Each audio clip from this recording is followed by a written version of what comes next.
Siddur Snippets series is generously sponsored by the Saka family and by Yelad Avram Foreman for Shlema Dasa Rocha Baschana Golda. We are on the last ultimate bracha of the Amida, Sim Shalom, the Klimachtik bracha, the vessel that holds all bracha, our hope and our prayer for Shalom, for peace. So we last left off, Barchenu Avinu, we want to qualify to get a bracha of the Father. How? Kulanu Ka'echad, by having an achtas, a unity, a cooperation, and then we will merit Or Panecha. What's Or Panecha? We saw the Noam Megadim means the one ray of light into the prism that's then refracted into many layers or many shades. The Or Panecha, HaKadosh Baruch Hu, shine your countenance, will then be experienced by the many brachas that when they want, Torah's Chaim, Avos Chesed, Tzedakah, Bracha, Rachamim, Chaim, V'Shalom, and so on and so forth. We saw Rav Tzadok HaKohen Tzidkas HaTzadik, who says, what is the bracha of Or Panecha, Ha'er Panecha, B'ni Vashea? If we have access to you, exposure to you, a relationship with you, if we bask in your light and we feel your love, that, in the words of Rav Tzadok, is Higufa Bracha Vayeshua. Forget being answered for whatever we're asking, just the connection itself is a blessing and is in itself a salvation. Also, Or Panecha can be understood, a pasuk we're going to say shortly on Rosh Hashanah. Ashrei Am Yodei Sruah, Hashem, Ba'or Panecha Yahalechun. HaKadosh Baruch Hu, fortunate the people who know your trua, Hashem Ba'or Panecha Yahalechun. Or Panecha, what we're asking for, what we want, is Hashras Hashchina. We're asking for Hashkacha, to feel Hashem's involvement and interaction, to feel His providence in our life. That our life is not driven by randomness or chance. It's not the end of last week's Parsha, Amalek, Asher Korcha Baderach, Alashar Mikra, things aren't happenstance. But Or Panecha, let us light. The Or is what illuminates our way and our path. Panecha, by being in your presence and by seeing you and basking in your light, we can navigate our way through this world. And that is the hope, that is the bracha that we ask for. And then we continue. So once we ask Or Panecha, Kiva Or Panecha, Nasata Lanu Hashem Elokeinu, Torah's Chaim V'Avos Chesed. We were there once before. We experienced this already. When did we have Or Panecha?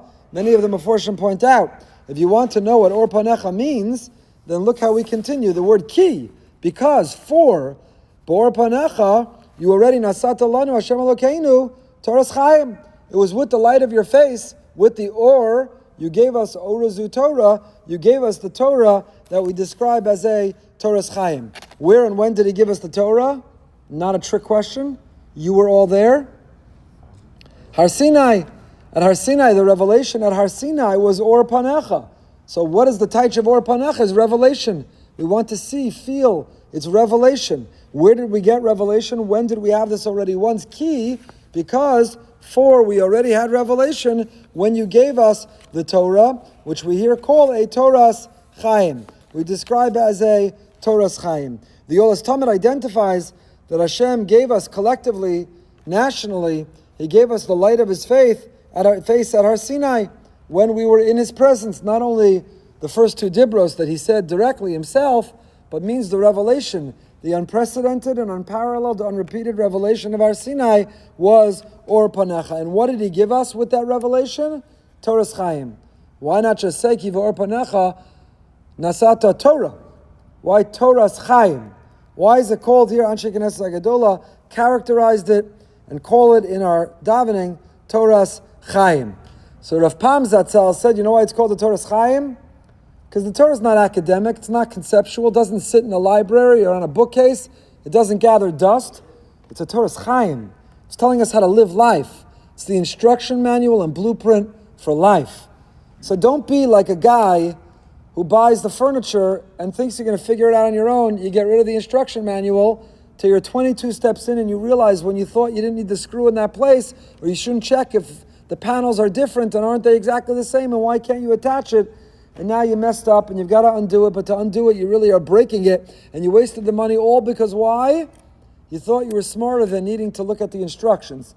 I'm speaking, of course, about my neighbor, not me.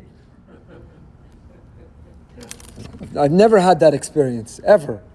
But you think you're too smart, so you don't read the instructions, and then you waste money, or you waste time, or you have to reverse and go backwards and undo and repair and start again. And in life, the Torah is the Torah's Chaim. It's the instruction manual. It's the blueprint. Don't ignore it. Don't think you're smarter. Don't think you're better. Don't think you'll figure it out on your own. We should consult Kivor Panacha. With his revelation, he created and designed the world and everything in it, including us. And then he gave us the instruction manual. And don't try to figure it out on your own. And don't think you're smarter. Says Rapam, it's a Torah's Chaim. It's not a Torah that gathers dust. A lot of organizations, they pay consultants a lot of money to do a strategic plan. Hamachuna sits on a shelf gathering dust. And most of the conclusions you knew before you started, you just have to actually do it. Sorry, I'm going to get emails from consultants who are upset. They're very important. They should be done. If they're worthwhile and good for you, continue to have it, continue to do it. But it doesn't sit on a shelf collecting dust. It's not designed or written for that, to have one day for something. It's a Torah's Chaim. It should be worn out. It should be worn through. It's a Torah's Chaim. The Torah is meant to be lived and learned and applied. It is the blueprint and instruction manual for our lives. It's a Chaim. But why isn't it a Torah's Chai? The word Chaim is not singular, it's plural. So why is it called Torah Chaim? Why do we employ the plural instead of the singular? It should be the Torah that gives us life, Chai. Why Chaim? Chaim is plural. And with that, we'll pick up next time.